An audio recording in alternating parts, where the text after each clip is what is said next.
going to be a good day. All right, here we go. So this question, it's the last question on the assignment 1.2 for section 1.2, where we learned about intervals, and then we can sketch this graph. And last year I looked at it and I thought, you know what, I'm going to include this one. I think that'll be fun for them.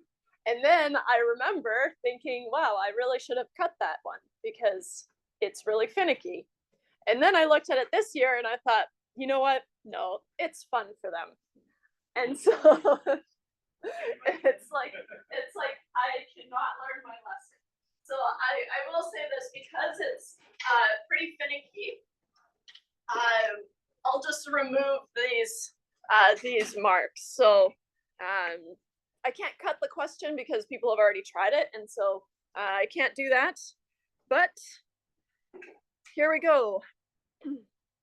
What does the graph of -1 look like? So y equals -1 means that you just have a straight line. It doesn't matter what the exit value is. You just have a line at -1. Okay. And I suspect what's going on is, let's see if I can pull this off. Is it wants the continuing line because it continues off the graph. So let's start with that. If x is less than or equal to -2. So at x equals -2, let's start with a closed dot here, I guess. Okay, so far so good. And then I'm going to try to make a line, I guess, comme ça.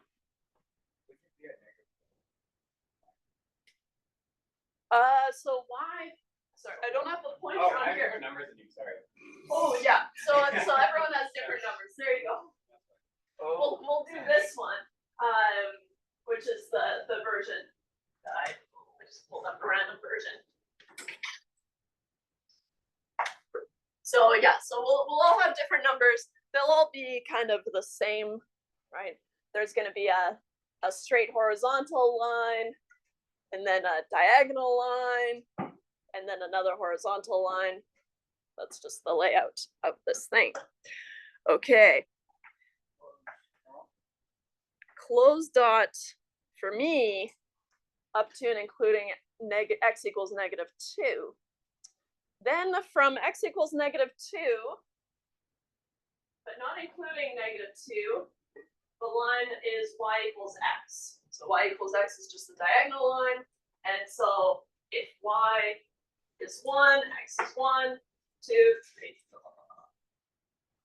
So that, okay, let's see. So I need an open dot at x equals -2. And there. And I'm gonna do a closed dot, right? Because this line is gonna keep going up to and including x equals 1. Okay. So I'm gonna put a closed dot here, making sure you don't have any overlap with your open and closed dots. There. I think I can connect these with this line, I think. Okay.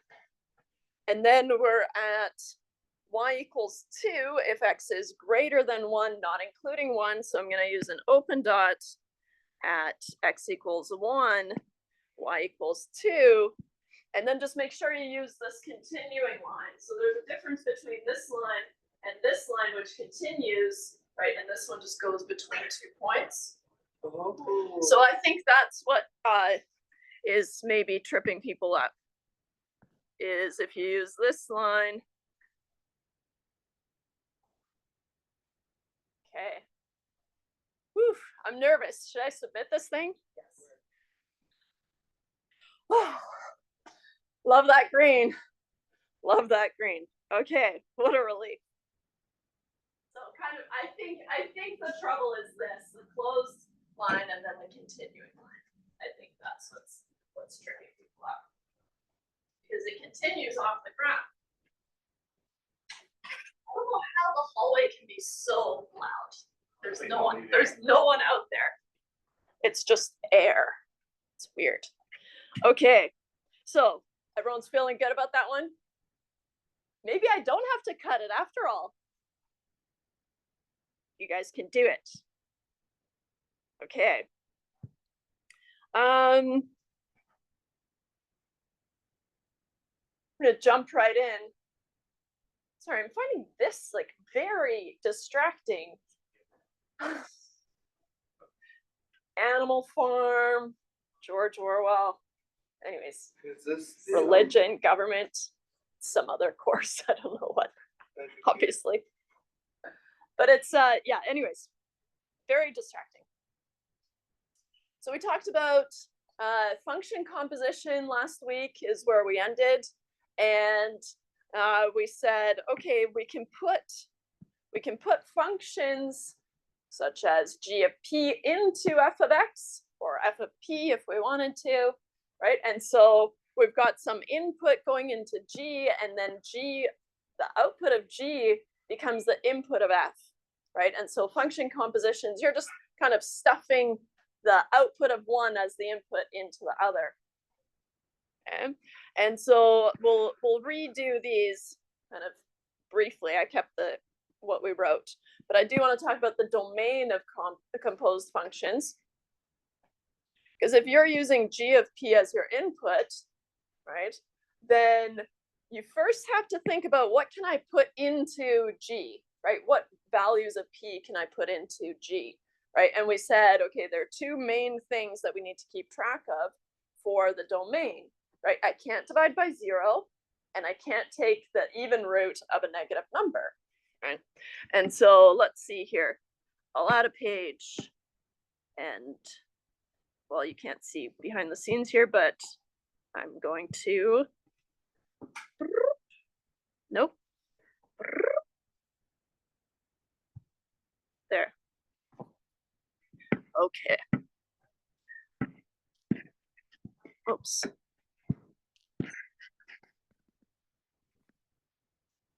So for the domain, because this is going to haunt us throughout the entire term, so it's worthwhile kind of refreshing on what the domain is.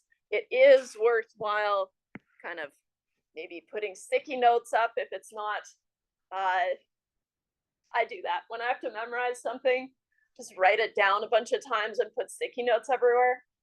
Write it on the sticky notes, obviously. Two separate activities. No. So, and then you have to stare at it a bunch of times, and eventually it sinks in. And so for the domain, so far we have 2 rules for the domain. We will have 3, but so far we only have 2. So first, we can't divide by 0. Oops. So any value of x that makes us divide by 0 has to be removed from the domain. Therefore, any value of x which makes us divide by 0. That is so cool. I got this new iPad cover and it's sticking to this thing, but now it's kind of, I'm getting used to it. I'll get used to it. So any value of x which makes us divide by 0 must be removed from the domain.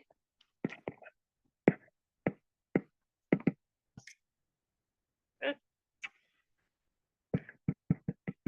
Example, if I have f of x is equal to 3 divided by 2x minus 1, let's do that.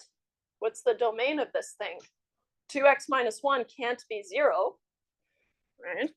And so in this case, 2x minus 1 can't be 0. I can treat that not equal to as an equal sign, and so I get 2x can't be 1, right? Adding 1 to both sides, and that means that x can't be 1 over 2, dividing both sides by 2. You can try it.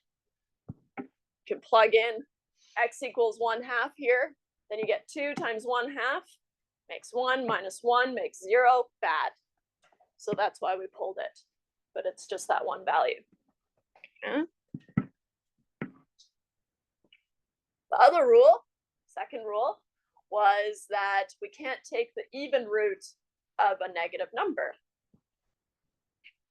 So the second rule says we can't take the even root of a negative number. Now, the even root, usually we are talking about the square root. 4th root, 6th root is what I mean by that. Okay. And so,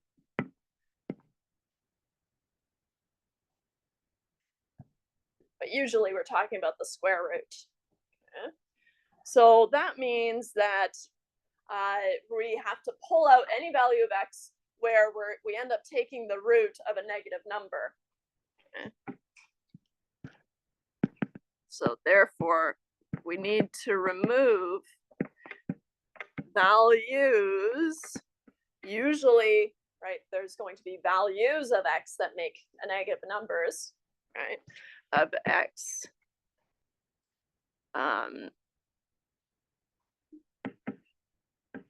That make negative numbers. So as an example, I have the root of, I have no imagination, I guess, 3x plus 2. I don't know.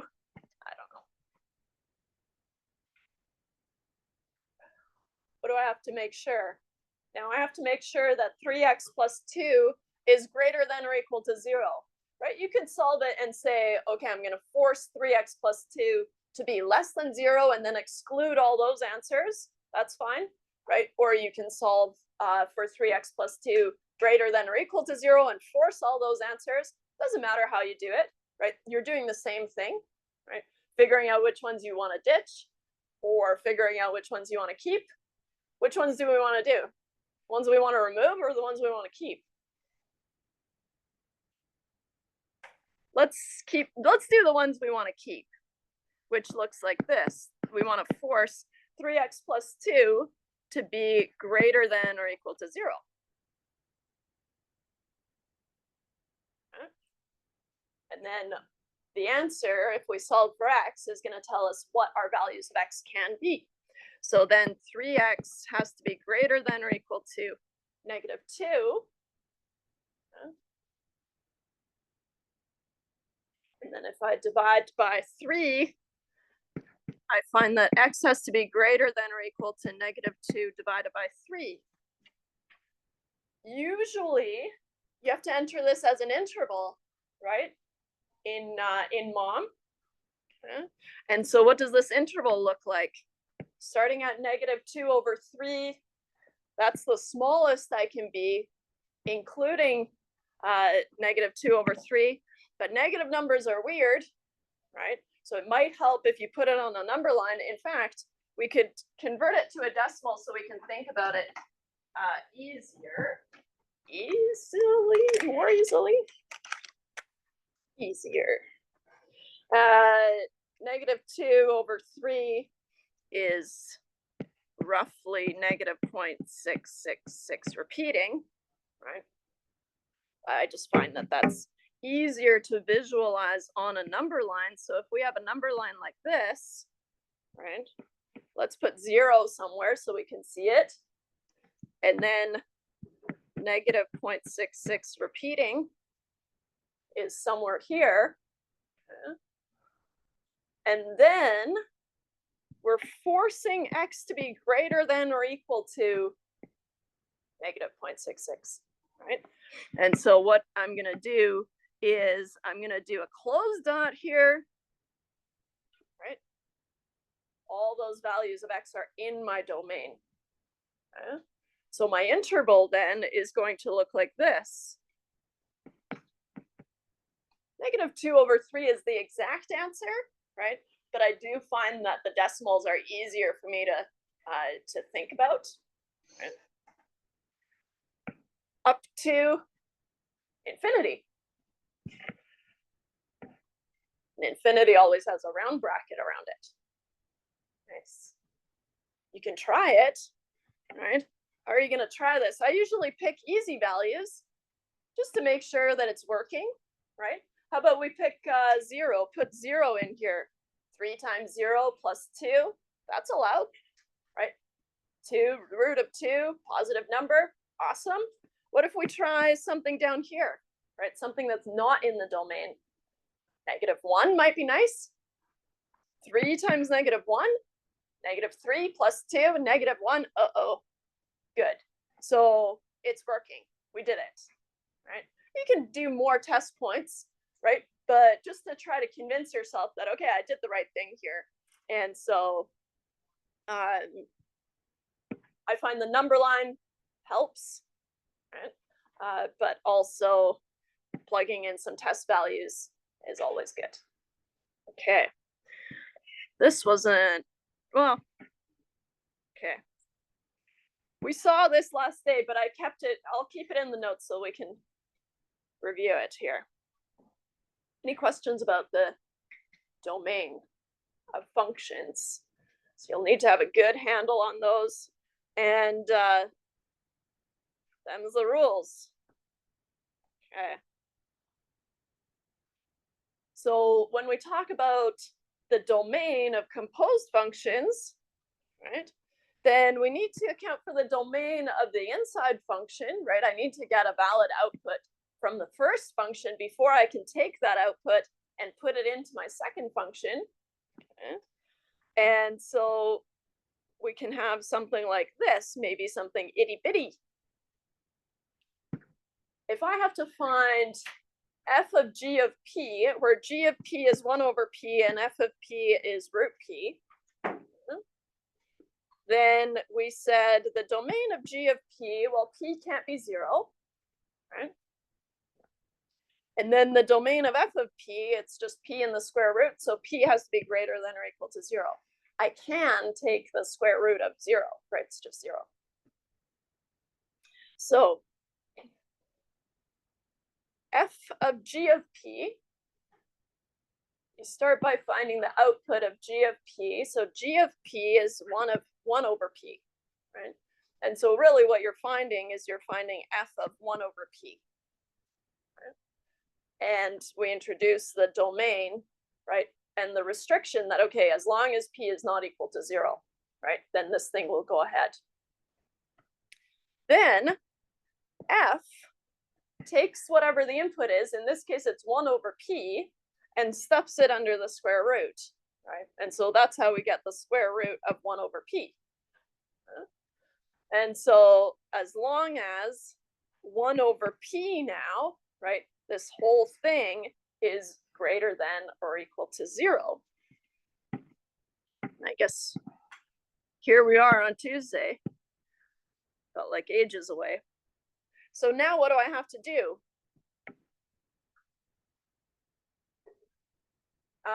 Let's see here.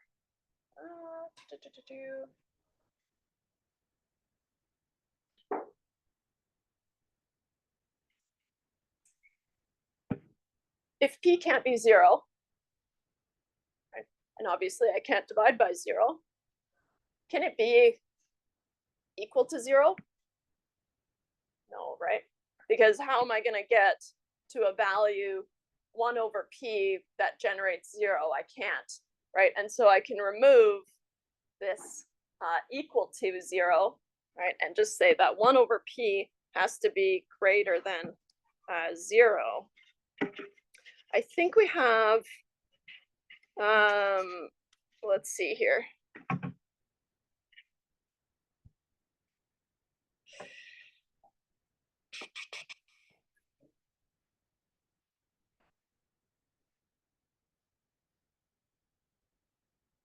I said we would continue.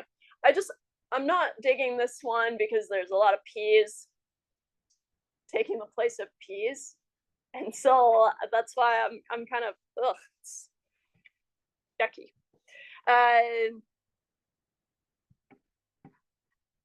Let's find g of f of p. And then I've got another one down here that we can talk about instead for the domain. We want to find g of f of p. Now g stays on the outside, right? And f of p, I'm going to replace f of p with the root of p because they're the same. So the output is the root of p.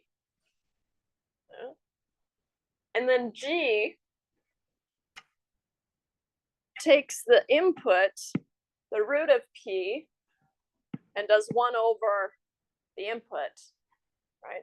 And so we get 1 over the root of p.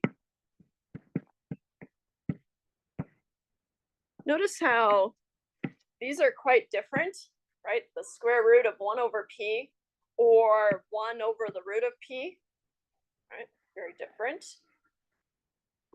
This one's more interesting because now we have 2 restrictions that we're playing with, right? And so for our domain here,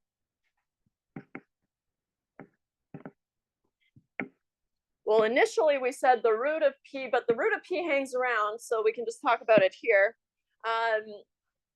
The domain is that the root of p just has to be greater than 0, right? It can't be equal to 0.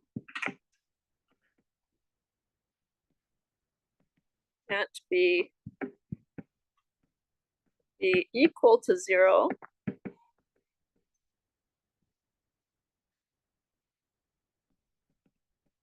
Since that would be dividing by 0.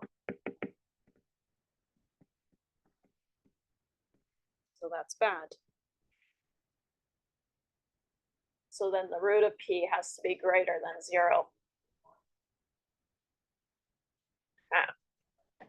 We're going to use function compositions in a number of different ways, especially when we talk about inverses in section 1.6, which is probably going to be on Thursday.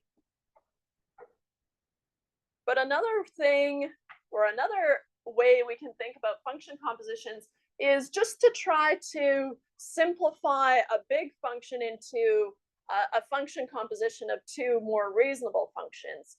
That's mostly useful in calculus, right? Where you want to try to break things apart and do something that's a little bit easier on 2 functions instead of something big on a big function.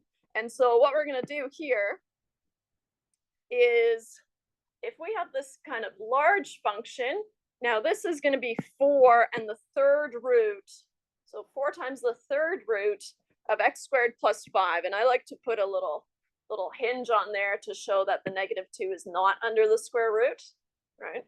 And so I added that there. X squared plus 5, 3rd rooted, -2. And so what are some possible functions of f of x and g of x? First thing we need to do is we need to say, okay, well, g of x is the inside function, right? And so here, notice g of x is the inside function.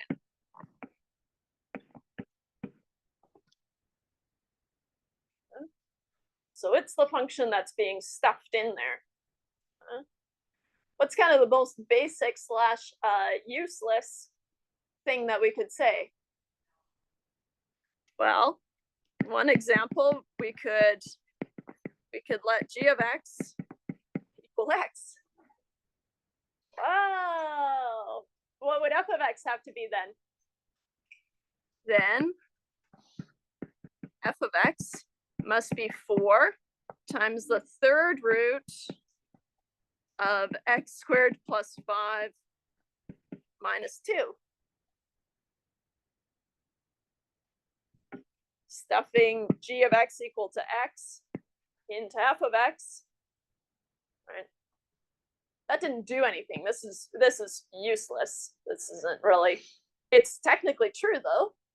It is an option, right? But not very useful.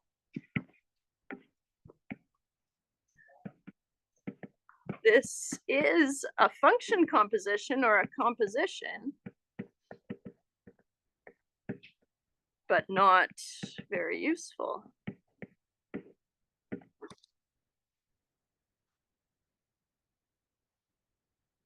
We could say, okay, well, how about this? What if I let g of x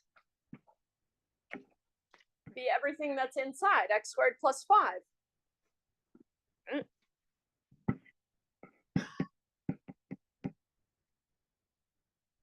Then f of x would be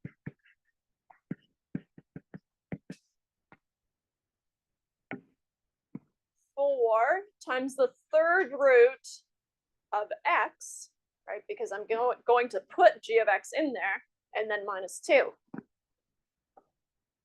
So then I have 4 times the third root of x minus 2. Okay. Because in that case, I end up at the same big function, right? But I've extracted this g of x and then I put it in, right, into f of x. By that same method, right, we could let g of x be even bigger. What do I mean by that? You could let g of x be the third root of x squared plus 5, right?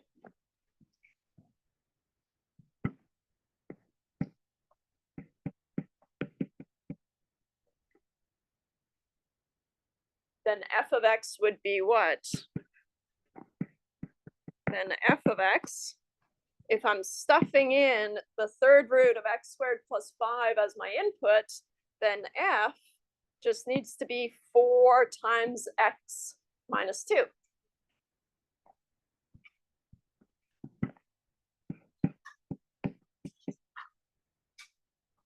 So depending on what you define as your inside function, right, you can simplify the outside function by absorbing more of the complexity into your inside function, right? And so kind of two extremes. We could keep going, right? We could build this out to 4 third root of x squared plus 5. Then your f of x would be x minus 2. And then if you take it one step further, then you're at the other end of the spectrum, right? Same thing as letting g of x be x, but the opposite. Okay. Any questions about function compositions? So like I said, we will see them again. But I think we're ready. Let me just, for the next section. This section, I even have in my notes, barf. I don't like this stuff, but, and so I'm gonna expect very little, but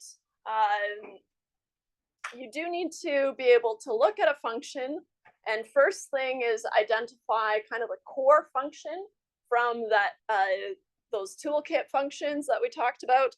So maybe let's review those before we go any further, right? So these are the functions that we need to be comfortable with, and kind of identifying those core functions, especially x squared, x to the 3, square root of x, third root of x, 1 over x, 1 over x squared.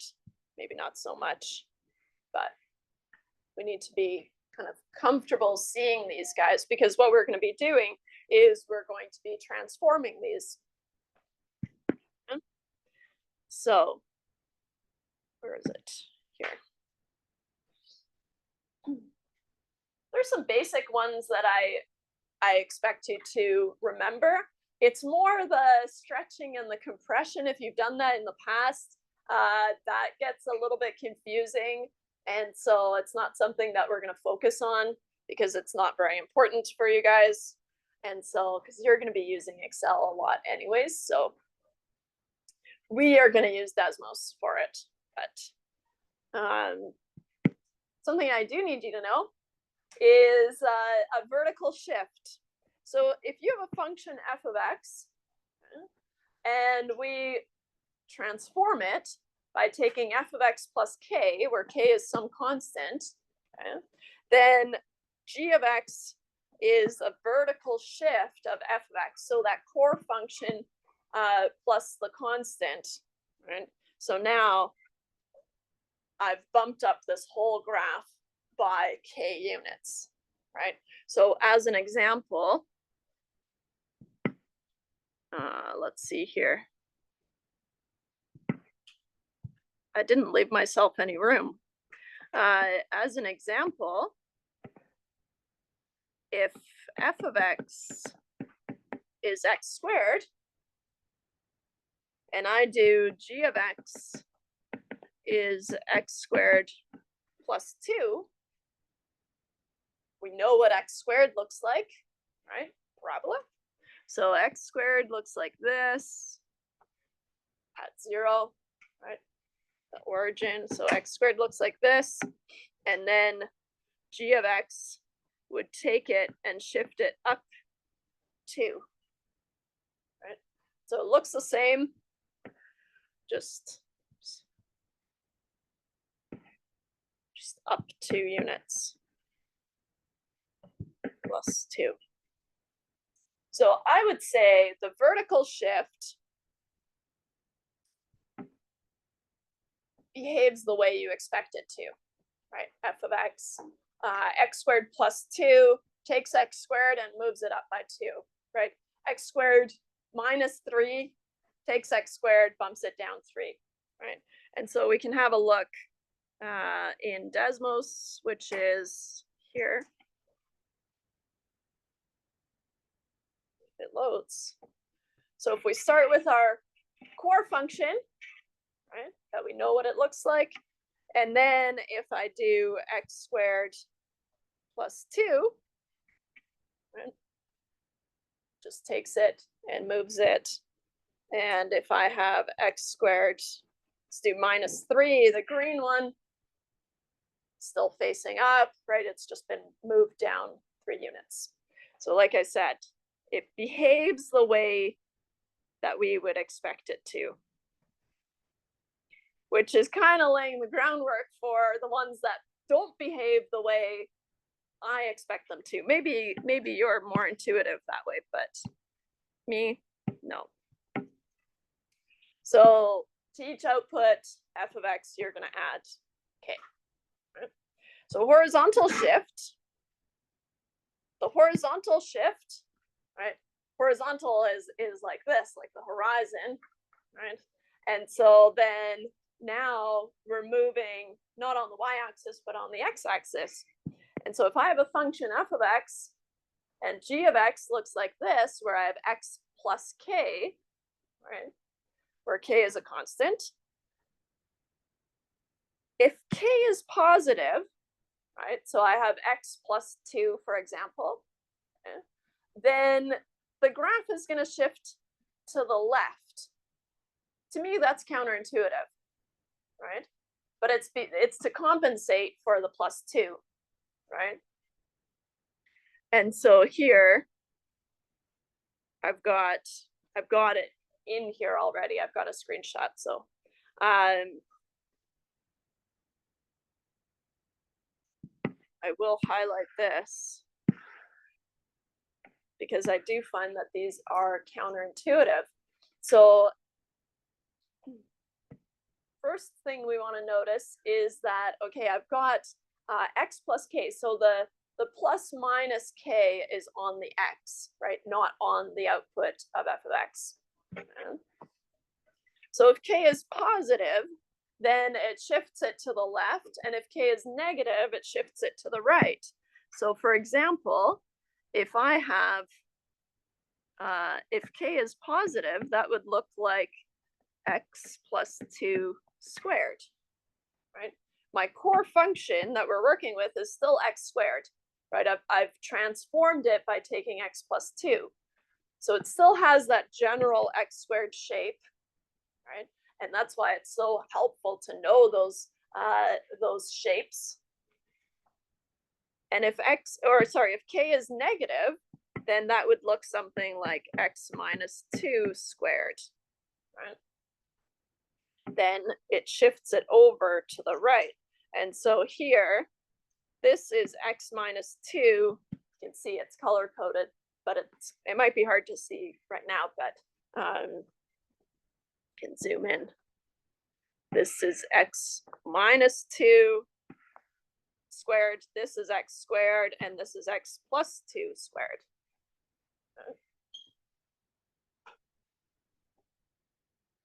So one of the things that I do get you to do on a test and on the final exam is I give you a function and you have to tell me what all the transformations are, right? You don't have to graph it or anything like that, but you do have to tell me, okay, it's been moved up 2 units and shifted to the left 3 units, for example, right?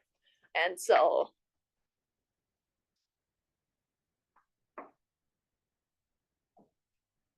about reflections, you have a function f of x, and g of x is negative f of x. So the negative is on the outside of the function, so it's on the output. Yeah. Then all my outputs, any positive outputs become negative, and any negative outputs become positive, right? And so this is a vertical reflection, which is going to be around the x-axis.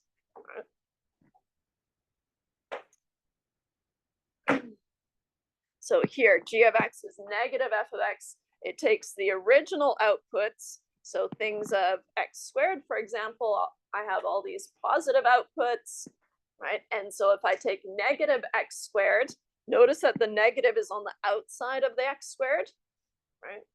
Then just flips it on the x-axis, and now it's facing down instead of up. Right?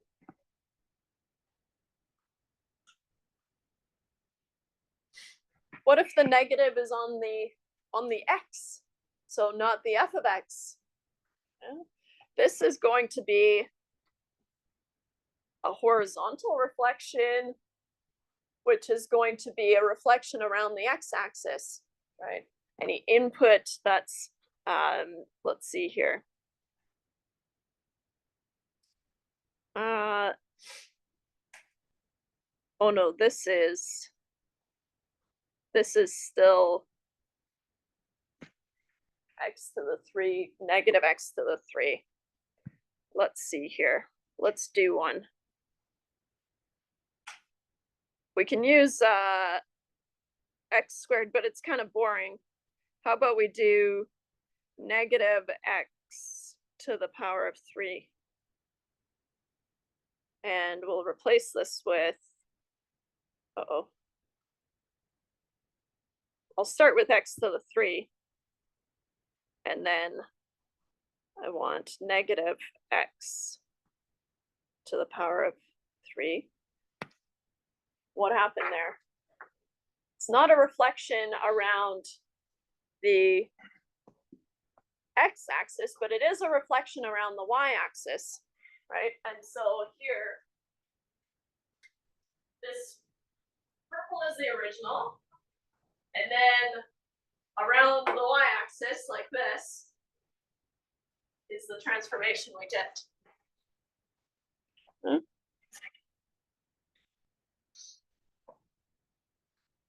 let's see if I can get this in a nice screenshot here.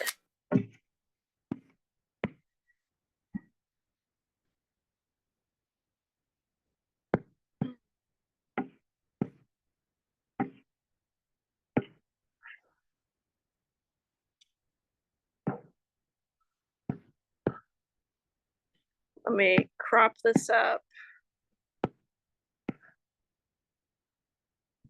And I'll just put an arrow here. Right. All the values of x are just negated. So it's a flip around the y-axis.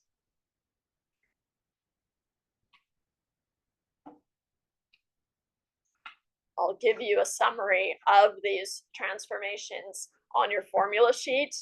And so as long as you're able to kind of figure out if the negation is on the f of x or if it's just on the x, for example, then you can see on the formula sheet.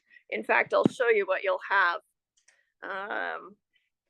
which is probably why I'm all nonchalant about it. Where is it? I wanted to make a nicer formula sheet for you guys, but it'll have the same information. So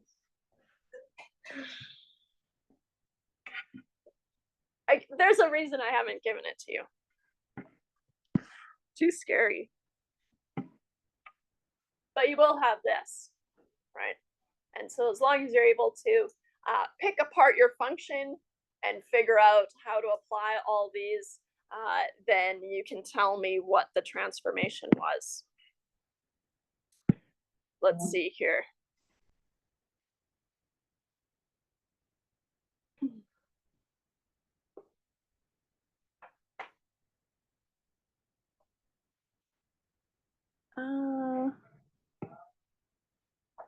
I'm gonna add it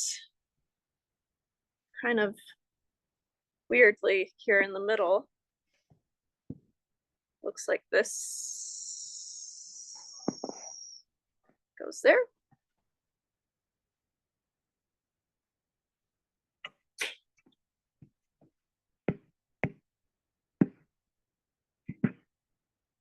So on your formula sheet,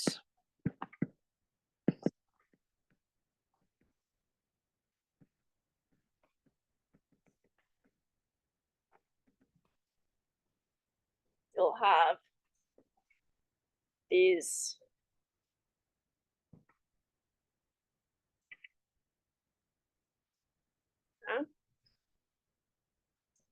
so here we're using C instead of K, but you get the idea.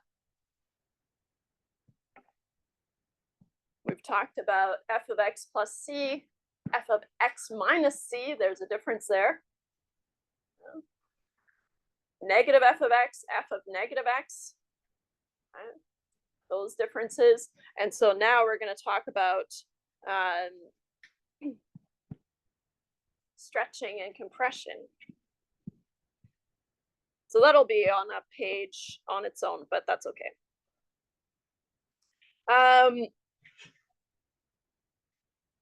Even and odd functions. An even function is if f of x is equal to negative x or f of negative x. And so a graph is an even function if it's symmetric about the y-axis. So an even function would be something like x squared, right? So it has an even power. Okay. So something like x squared, x to the 4 looks the same, x to the 6 looks the same, and so it has an even power. And that makes it an even function. By definition, though, it says that the output of a positive value of x is going to be the same thing as the negative value of x. Okay. An odd function is if the output of just x is the same as the negative output of the negative x. Okay? So what this looks like is an odd function that we know is x to the 3. Okay? And it is because it's an odd power. The input of the positive value of x, right, is flipped down and moved to the negative x-axis, right? And so, but it'll be the same.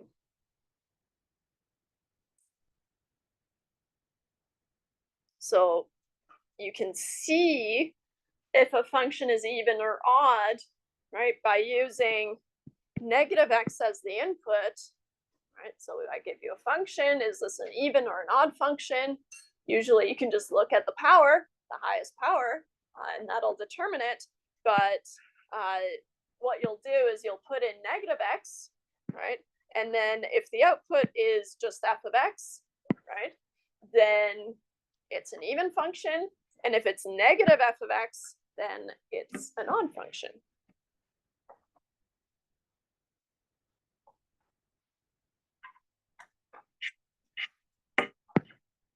But let's do this instead. So we've got quadratic, so x squared. And I'm going to use Desmos, but we're going to talk about what all these transformations are doing, right? And so to see it and convince ourselves, then we'll use Desmos. But we're going to start with x squared, right? And so f of x plus 2 looks like what? Wherever I see an x, I'm going to replace it with x plus 2. Right? And so this becomes x plus 2 squared. That plus 2 is on the x, right? Which means, well, I want to move it to the right, but it actually is going to move it to the left, right, to compensate of x squared. And so here, this is going to be a shift left 2 units, which, oh, I wonder if it'll let me, okay, that's not very big, but okay. You can still see it, so that's nice, I guess. We're going to start with just x squared, our original function. And then just to confirm what we said, okay, so if I have x plus 2 squared, wrap it up in brackets, x plus 2 squared is going to be that blue one. And so it did shift it to the left by 2 units. Okay. So we can see it, but we would just do it verbally because I don't expect you to graph things on a test. On an assignment, sure, right? Because you've got tools, you've got time, you've got friends, got all those things. Okay. Let's see if I can zoom in here to make it.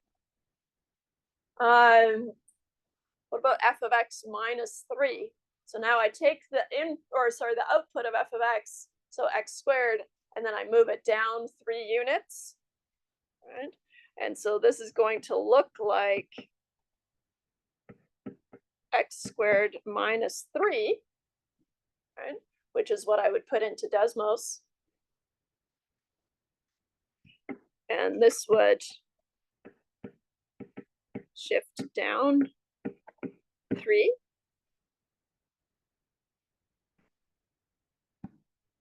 So if I do x squared minus 3, it's moved down 3 units. Nice. Wow. How about the next one? Where are you gonna start? I want to start at the very inside of the function, right? And so I'm going to deal with the inside of this function first, and then move out as I kind of move out and peel or add to the onion, I guess. Start at the inside of the onion and then work your way out. So here, what is this going to look like? If f of x is x squared, then I have x minus 3 squared plus 1.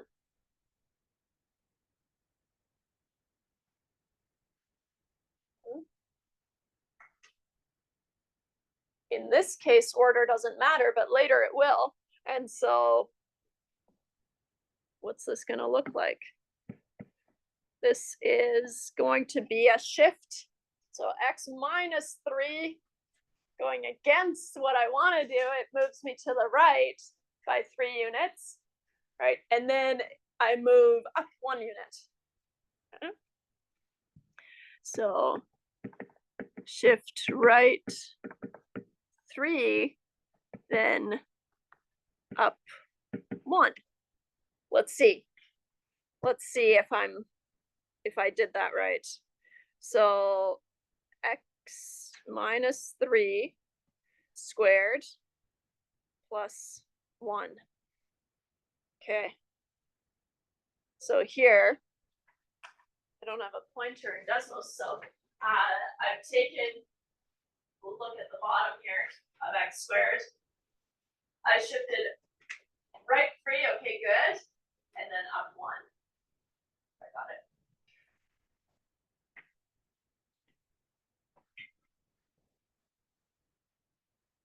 I'll sneak a screenshot of this and bring it in.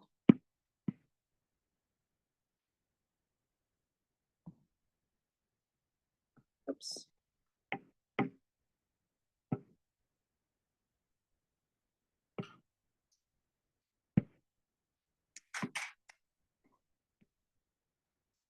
Crop.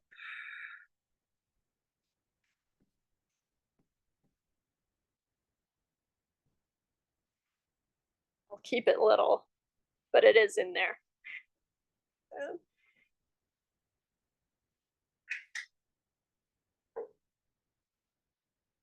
So that's kind of the beginning of what I expect you to be able to do. Right.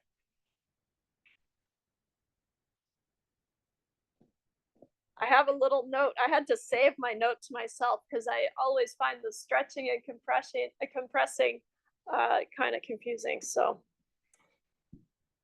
if I do make you do them, I'll make it pretty straightforward. So if you have a function f of x, then if g of x has some multiplier k, so some constant multiple k of f or times f of x, then g of x is going to be a vertical stretch or compression. Now, a stretch, made this note, is going to look like this, right? And a compression goes like this, makes it more smushed. Smushed. It depends on what the value of k is. So if k is greater than 1, then you're going to have a stretch. If k is between 0 and 1, so if it's a fraction, right, so less than 1, then it's going to be compressed. Yeah. If k is less than 0, right, I would kind of ignore that because you're going to treat that negative as the vertical reflection, right, and then talk about k. And so I would just ignore this last one here. All you need is the k greater than 0 means it's going to be stretched. And if k is a fraction, right, between 0 and 1, then it's going to be smushed.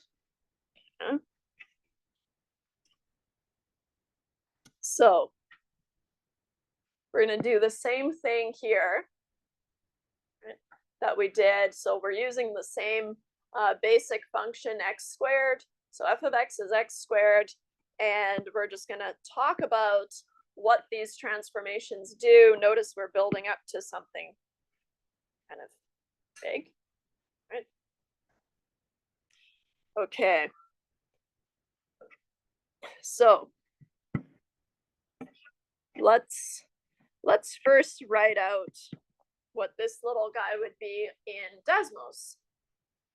Now, this is going to be negative x squared. And just to make sure that it takes the whole x squared and makes it negative, I'll put brackets around it. You probably don't have to. It's probably more clever than that, but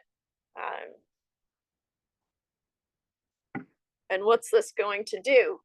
It's going to take exactly all the values of x squared are going to be flipped on the x-axis, right? And now they're going to be negative. And so here,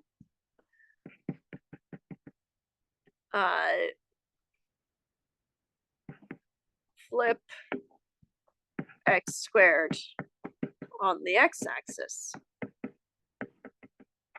right? Kind of upside down.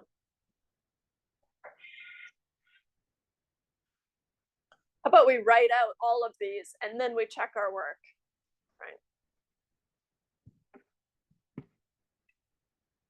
2 times f of x, okay, is going to look like what? It's going to look like 2x squared. Right. So now I've got this constant multiple of f of x, and this is the new one. So I've got k times f of x. Now k is greater than 1 in this case because it's 2, and so it's going to be stretched by a factor of 2.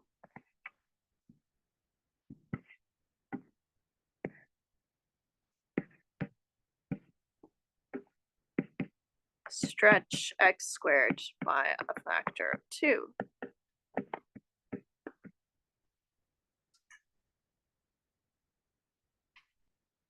Oh, we're not ready for the 3x, are we? That's here. I'll scratch that. It's on the next page. We haven't seen it yet, though. When we multiply the x, we've seen when we multiply the f of x, but not the x. On the next page.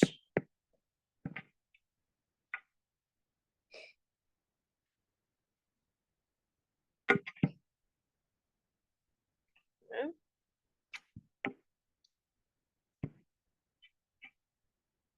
All right. Where are we going to start here? You want to start at the very inside of the function, right? So you want to start at x and then build your way out until you covered all the values. Okay. And so I'm going to use different colors here, but first we're going to write out what it is I would put into Desmos, right? And so negative 1/2 is still on the outside. That's cool. F of x is x squared, meaning that f of x minus 2 is x minus 2 squared.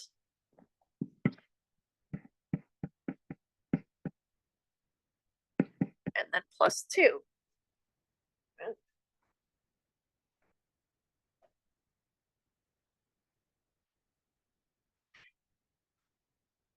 We're not calling them this, but these are function compositions, right? When I have f of x is x squared, and then I use f of x minus 2 here, right? So, okay. Step 1, I'm going to start on the inside here. There's going to be multiple steps. So first, I'm going to take x minus 2, and I want to move it left, which means it moves right. So shift x squared right 2 units.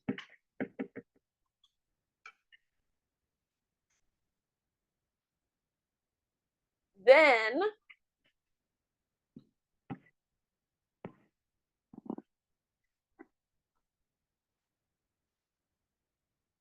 I'm going to multiply that by 1/2, which, so now k is between 0 and 1/2, then it's going to be compressed by 1/2.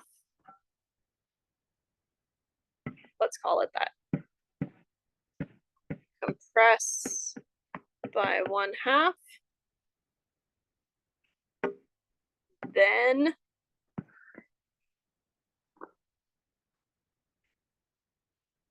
the negative, flip on the x-axis, right? Because the negative is on the output. So any positive outputs become negative, and any negative outputs, when I negate them, become positive, right? And so I'm flipping around the x-axis. And then finally, what color have I not used yet? I guess purple. Then move up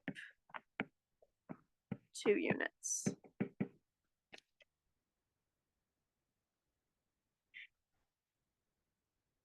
Okay. Can I? Pink, pink, pink, pink. Well, I guess we should start with x squared again. Oops.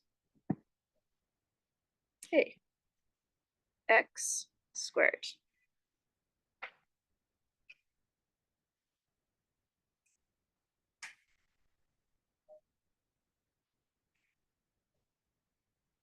First, we had x minus 2 squared. Okay, shifted right by 2 units. And then we said, okay, what if I compress it by 1/2? What does that look like? And so I'm gonna do 1/2.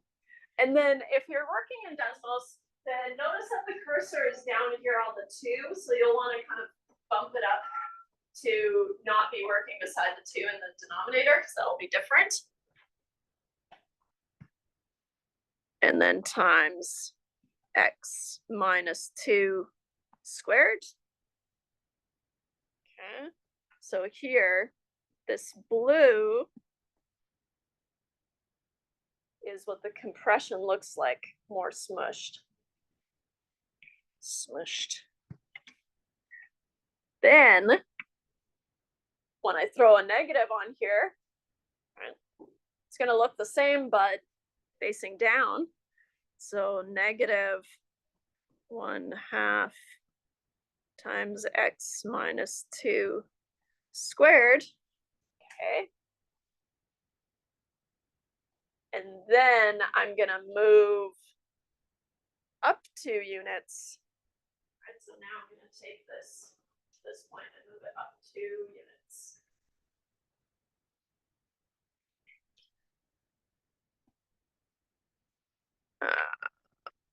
I guess I'll just type it in again. Negative 1/2. I'm sure there's a way to recycle, but I didn't name it anything. So there. And then that's the final transformed graph. Gonna grab a screenshot of this.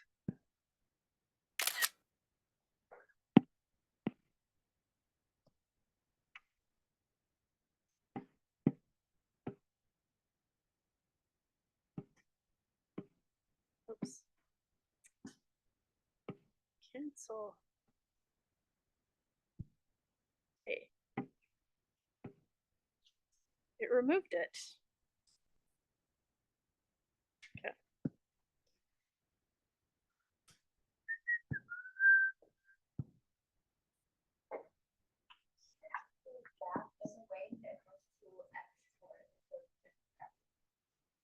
Yeah, but I want to see what the functions are, which I haven't tried it. Does it show what the functions are? Do you know?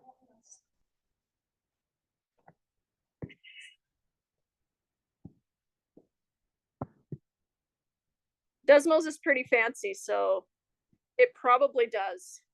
I'll have to play around with it. But now I'm so used to just doing the screenshot and bringing it in. But old habits. Okay. So this one's pretty big. The end result, right? As long as you start in the middle and you work your way out, then you got it.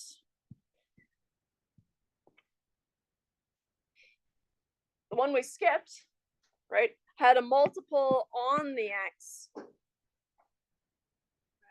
where k is a constant. So now we're going to have a horizontal stretch or compression. And if k is greater than 1, then the graph is going to be compressed by 1 over k. It's kind of weird, right? And if k is between 0 and 1, then the graph is going to be stretched by 1 over k. But 1 over k, if k is between 0 and 1, right, then, for example,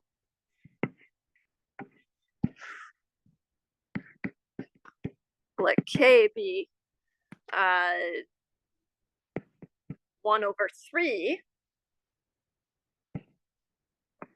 then the graph is stretched by 1 over 1 over 3. How do fractions work? A fraction over a fraction, 1 I can rewrite as a fraction, 1 over 1. And so this becomes 1 over 1 divided by 1 over 3.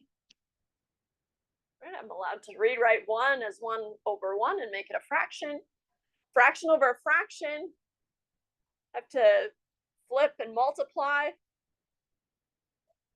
feel like we used to call it flip and kiss, but now that's probably not, I don't know. But so I hold the numerator steady, right? 1 over 1 times 1 over 3. So that's the denominator. I have to flip it, right? And I do use my fingers because then I can watch the 1 and the 3 flip and it becomes 3 over 1. Oops. And then you multiply.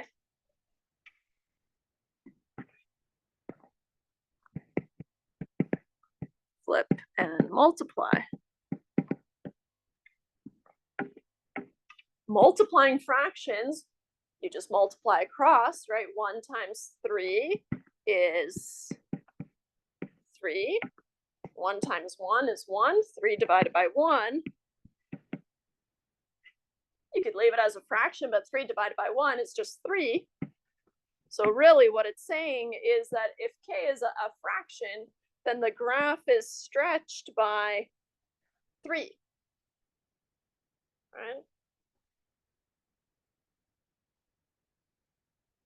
Whereas if k is greater than 1, so 2, for example, then it's going to be compressed by 1 over 2.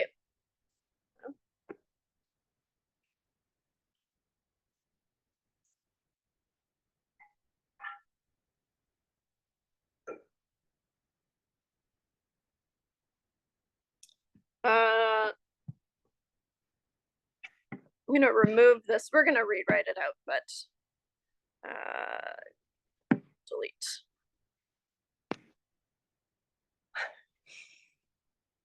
No, no, no. What if my core function is going to be the root of x now? Right, so we've been working with x squared. We know what the root of x looks like. The root of x, we can visualize it like this.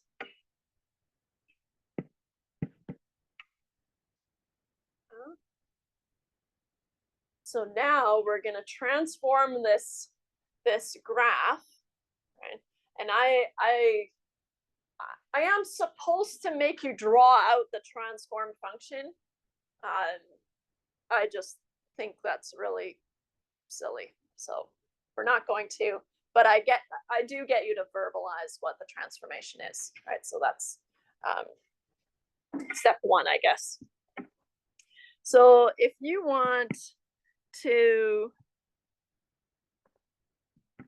I ask you to describe the following transformation,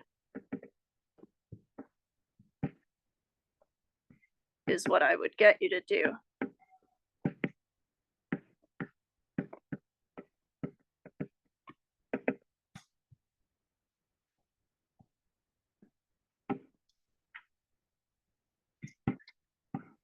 We're going to confirm it with Desmos.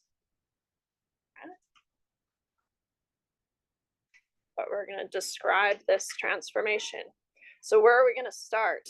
I'm going to start by replacing the f of x with the root of x, right? And so wherever I see an x, I'm going to replace it with the half of x minus 1. And so I get the transform function, let's call it g of x. Typically, that's what we do. G of x is 2 times the root of 1/2 times x minus 1 plus 3.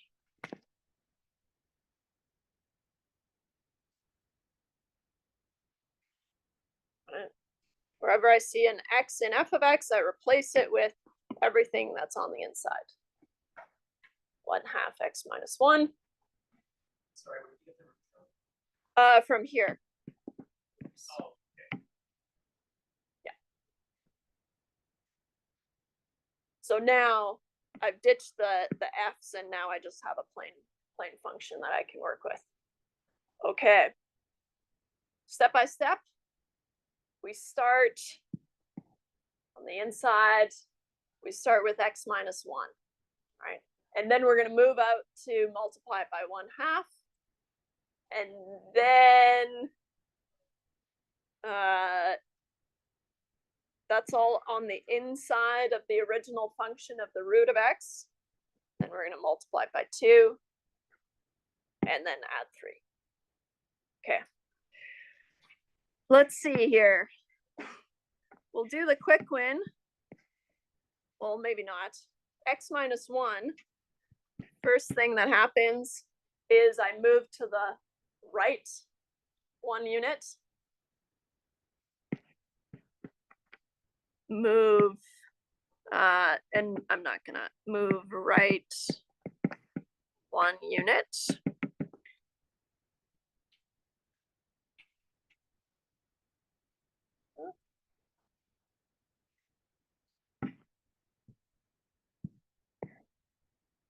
Oops. The 1/2 is on the inside of the function, so it's the 1/2 on the x, which means that here we've got this kx, right? X has been shifted to the right, but it's still x. And so we've got 1/2 as our k, which means that k is between 0 and 1, which means it's going to be stretched by 1 over k.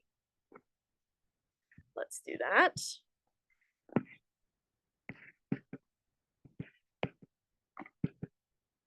Stretch horizontally, I think. Stretched horizontally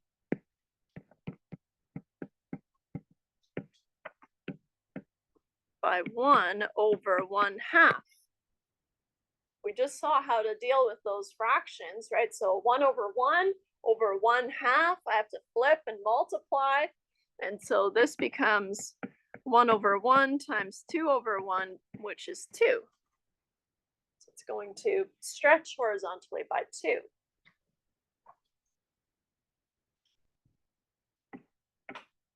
Now I'm on the outside of the function, right? The function was the root of x. So now I'm on the outside of the function, which means it's going to be a vertical stretch or compression. And let's see here.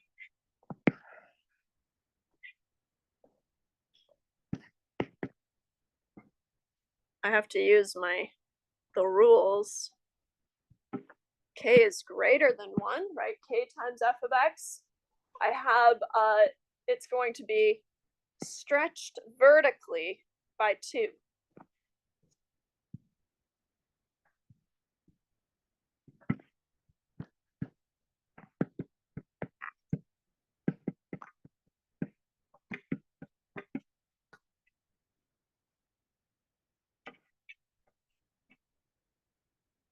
And then finally,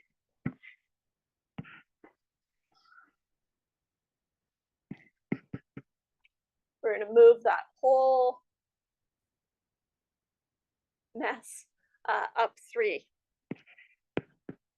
Move up 3 units.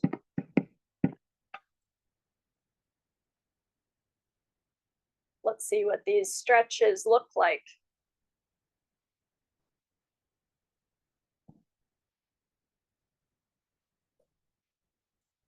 Bing, bing, bing, bing, bing. I've got a new original function, right, which is the root of x. I almost forgot.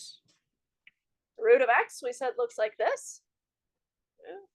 Yeah. And first thing we did was we looked at the root of x minus 1. Looks like it does shift it to the right by 1 unit, so that's good. The next thing we did was we had the root of 1 over 2, and remember to step it up times x minus 1 and use your brackets. Notice that it dropped the, it looks weird, right? Because it dropped the square root. So I'm gonna want to keep this all in the square root. And I'll do that by losing my voice. By using brackets times x minus 1. And then I'll, close this bracket. Oh man. No. X minus 1. Close that bracket, close that bracket.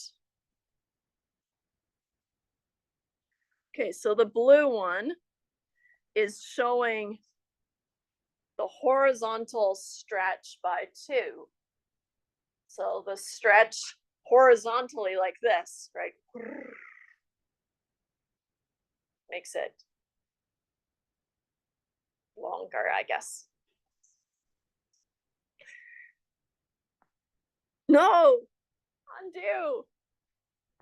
We worked so hard on that. Okay, or I worked so hard on that. Bracket 1/2. Uh-oh.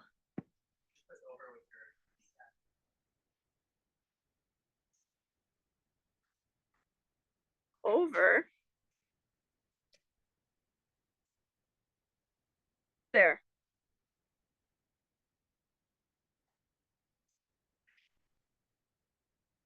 Okay. Now I'm going to do that same thing, but multiplied by 2.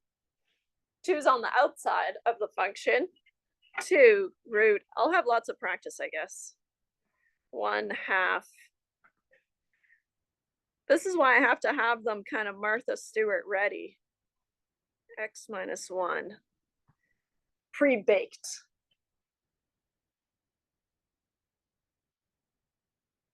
So now this purple one. So our original function is the black function here, and then we moved it to the right by 1 unit. That's the red function. And then we stretched it vertically or horizontally by 2. That's the green function.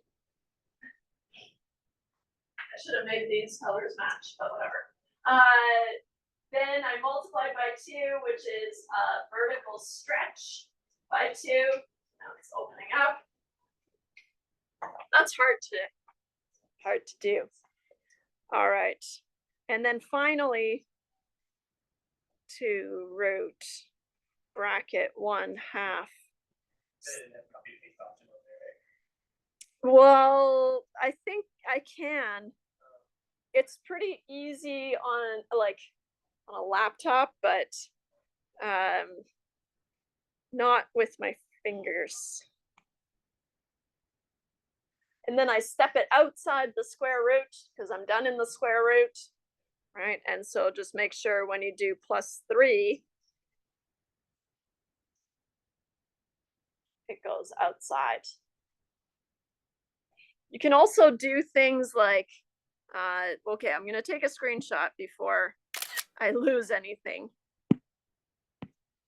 But especially in this scenario, it might have been useful to name this something, but with my, like I said, with my fingers, it's hard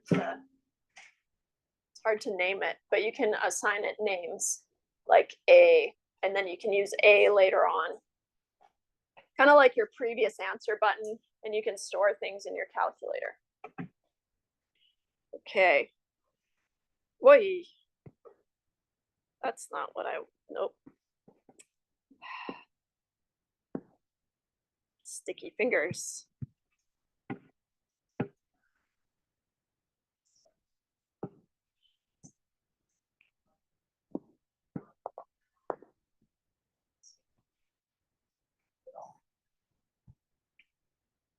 So this is the final transformed function, right? Desmos is nice to kind of confirm what you said earlier, right? But what I'm expecting you to be able to do is something like this, right? I give you a function, then you tell me what steps you were taking and in what order, right? And just remember, you'll have this. Okay.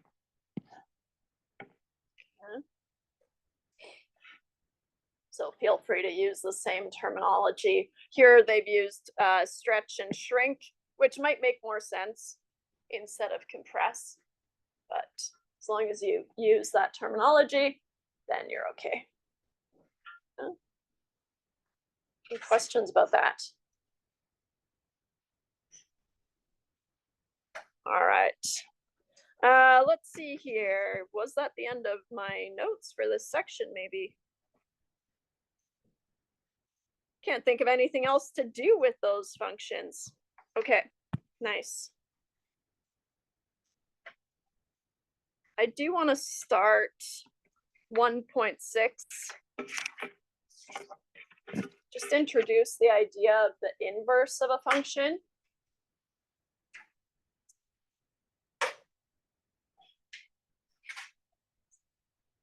We go back, let's take it back, way, way back to section 1.1.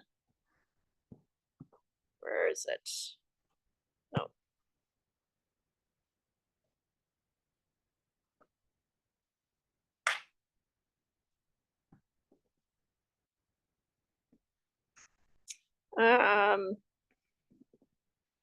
Just as a little reminder before we start section 1.6, we use the vertical line test, right? So we have these vertical lines, and if we kind of imagine vertical lines, we can determine if we have a function, right? As long as it only crosses the graph once, then it's considered a function. Then we introduce the horizontal line test, right? If it's a function, then you can use the horizontal line test, so same thing but going across, to determine if you have a one-to-one function. Now, the one-to-one function is going to come into play for inverses. In fact, you can only have an inverse of a function if it is a one-to-one function. Okay? So just as a little reminder, right, we did that very first day of material, not on our first day, but day of material. Okay? And so just as a reminder, but first, we've got this cute little example. A fashion designer is traveling to Milan for a fashion show. Fancy. He asks his assistant, Betty, what 75 degrees Fahrenheit is in Celsius, because he's obviously American. And after a quick search on Google, she finds this formula. So the Celsius is 5/9 times the Fahrenheit minus 32, which you may or may not be familiar with.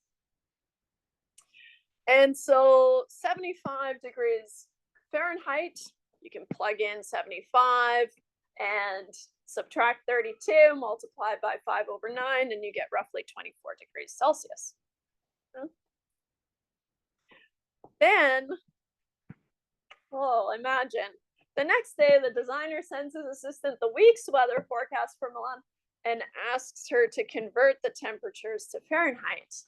Now, what are we supposed to do with this? Well, so now I have many things that I want to convert. And so maybe instead of solving for the Celsius from the Fahrenheit, how about we use the Celsius as the input to get the Fahrenheit, so I don't have to manipulate the function every time. And it's doing the same thing, but it's just for fun. So to avoid solving for C, or sorry,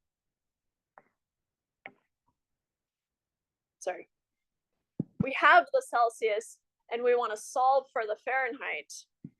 Instead of solving for F for each temperature,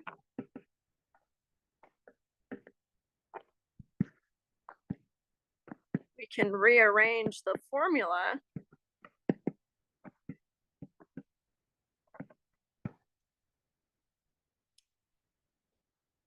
to use an input of C to solve for F. Which is probably what you would do anyways.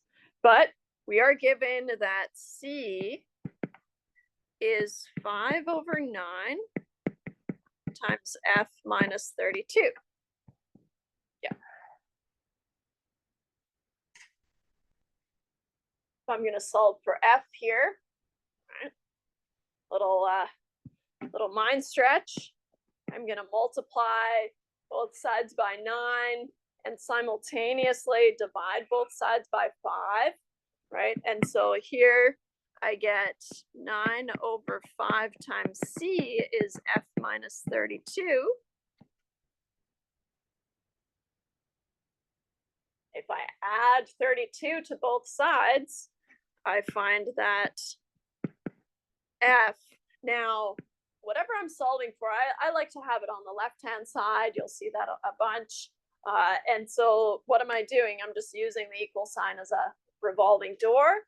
And so now 9/5 C plus 32, well, I can just rewrite that on this other side. 9/5 C plus 32. So now you have a function where you can plug in any value of C and get the output of F. We can draw this. If I just use C as my input, X, right? 9/5 is the slope, and plus 32 is my y-intercept. So it might look something like a straight line.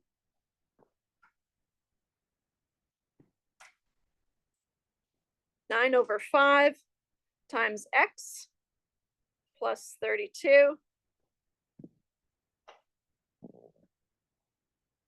So now I can plug in any value. Well, I guess 50 degrees Celsius is kind of insane. 60, oh boy. Let's, well, it is Milan, so we can go to 40 maybe.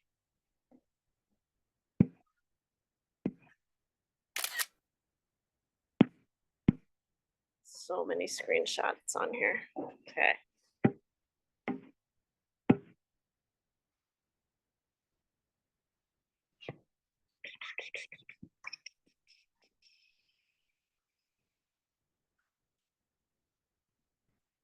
What's the axis here?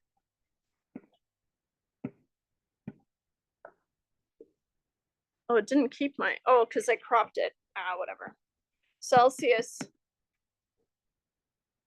Fahrenheit. I input the Celsius, it returns the Fahrenheit. So I can plug in any Celsius and I can find the Fahrenheit. This is a function, obviously, passes the vertical line test, but also it's one-to-one because I can do horizontal lines across it and it only crosses the line once. And that is the reason why I'm able to flip the axes. Right? And so what we're gonna have is, if we have some input and some output,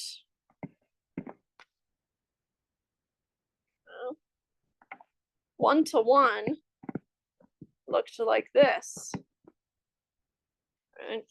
And so I might have some f of x takes the input and yields some distinct output. But then what we're introducing in this section, more next day, I guess, bless you, is going in this direction. Where I take the output and I can find the input that made that happen. We're going to call this the inverse. And the inverse is denoted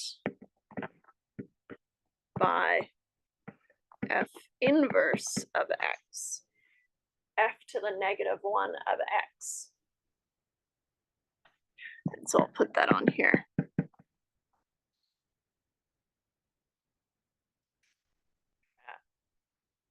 So the inverse takes the output and returns the input that made that happen.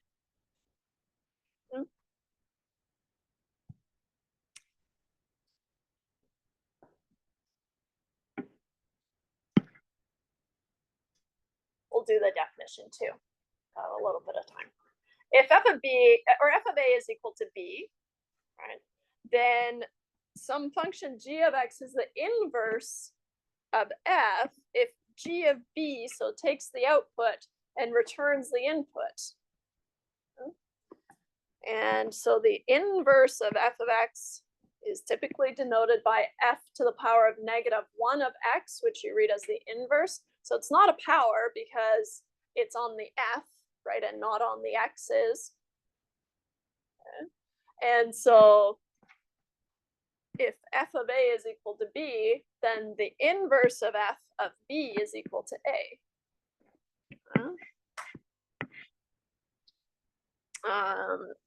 I've got space here, but I can't remember what I was going to. Nope, not that.